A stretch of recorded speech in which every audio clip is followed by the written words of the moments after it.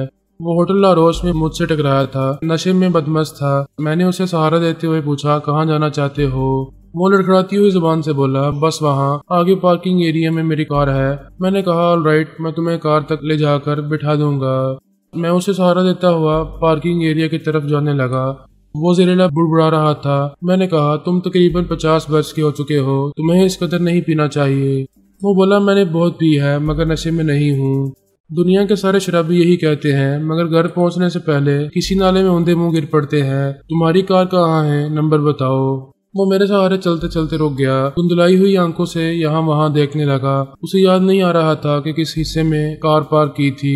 میں اس کے دماغ میں گھس گیا، چور خیالات پڑھ کر کار کا نمبر معلوم کرنا چاہتا تھا۔ پتہ چلا اس کے پاس رینٹڈ کار تھی، اس نے وہ گاڑی واپس کر دی تھی۔ سوچا تھا فون کر کے دوسری منگوائے گا مگر پینے کے بعد اس قابل نہیں رہا تھا، یہ بھی بھول گیا تھا کہ وہ رینٹڈ کار واپس کر چکا ہے۔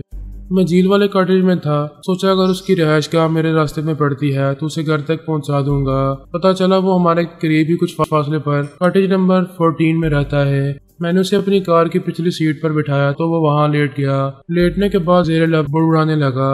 ایسے ہی وقت میں نے چونک کر اسے دیکھا، یوں لگا جیسے وہ برین ماسٹر کا نام لے رہا ہے۔ تب میں نے اس کے چور خیالات کو کھنگالنا شروع کیا۔ معلوم ہوا وہ برین ماسٹر کا دستے راست آؤڈی مین ہے۔ ایک طویل جدائی کے دوران اپنے آقا برین ماسٹر سے تقریباً مایوس ہو گیا ہے کیونکہ اس کے آقا نے سیارے میں جانے کے بعد اسے بلا دیا تھا۔ اس کی سوچ کے ذریعے معلوم ہوا وہ اس وقت زیر لب بڑبڑاتے ہوئے کہہ رہا تھا برین ماسٹر مجھے کتا سمجھتا تھا، جاتے جاتے لات مار کر چلا گیا۔ میں فوراً اسٹیئرنگ سیٹ پر آ کر بیٹھ گیا، پھر کار ڈرائیو کرتا ہوا اسے اپنے کاٹیج میں لے آیا۔ ایک بہت ہی کام کا آدمی ہاتھ آیا تھا۔ میں نے اسے لیمن جوس پلایا تو نشہ کچھ کم ہو گیا۔ میں نے پوچھا کیا برین ماسٹر بہت یاد آ رہا ہے؟ اس نے مجھے چونک کر دیکھا، پھر انجان بنتے ہوئے کہا کون برین ماسٹر، تم کس کی بات کر رہے ہو؟ میں اسی کی بات کر رہا ہوں جو تمہیں چھوڑ کر سیارے میں چلا گیا ہے۔ اس نے پریشان ہوتے ہوئے پوچھا تم کون ہو؟ میں نے اس کے شانے کو تھپکتے ہوئے کہا جو بھی ہوں تمہارا دشمن نہیں ہوں، آرام سے سو جاؤ، صبح باتیں ہوں گی۔ وہ سونا نہیں چاہتا تھا، تجسس میں مبتلا ہو گیا تھا، میرے بارے میں بہت کچھ معلوم کرنا چاہتا تھا۔ میں نے دماغ پر قبضہ جمایا تو فوراً ہی لیٹ گیا، آنکھیں بند کر کے گہری نیند میں ڈوب گیا۔ تب میں نے اس پر تنویمی عمل کیا۔ سونیا نے بیٹے کے شانے پر ہاتھ مارتے ہوئے کہا اس کا مطلب ہے میرے بیٹے نے بہت بڑا کارنامہ انجام دیا ہے، اسے اپنا معمول اور تابعدار بنا لیا ہے۔ وہ مسکراتے ہوئے بولا یس ماما، وہ ابھی اسی کاٹیج نمبر 14 میں رہتا ہے، میرے زیر اثر ہے، میری گرفت سے نکل کر کہیں نہیں جائے گا۔ بے شک کبریا نے عین وقت پر بہت بڑا کام کیا تھا، اسے کہتے ہیں محاذرئی اور جنگی تیاریاں۔ اکابرین بھی اپنے طور پر تیاریاں کر چکے تھے، یہ سمجھ رہے تھے کہ گریٹ ایشورارا سے متحد ہو کر ہمارے خلاف بہت بڑی طاقت بن گئے ہیں۔ دوسری طرف گریٹ ایشورارا بھی بھرپور منصوبہ بندی کر چکا تھا۔ فی الحال ہمیں اتنا ہی معلوم ہوا تھا کہ اس نے اپنے لوگوں کو سونیا کے حملوں سے محفوظ رکھنے کے لیے کوئی دوا ایجاد کی تھی۔ اس کے علاوہ وہ کیا کر رہا تھا ہم ابھی نہیں جانتے تھے، سیارے والوں کے آنے کے بعد ہی معلوم ہونے والا تھا آئندہ وہ کیسے کیسے ہنگامے برپا کرے گا۔ ادھر ہم اپنی تیاریوں میں مصروف تھے، گریٹ ایشورارا سونیا کی سونگنے کی اس کا توڑ کر رہا تھا اور ہم اس توڑ کے مقابلے میں توڑ جوڑ کر رہے تھے۔ قدرت ہمارا ساتھ دے رہی تھی، آئندہ ہم آؤڈی مین کے ذریعے سیارے والوں کا سراغ لگا سکتے تھے۔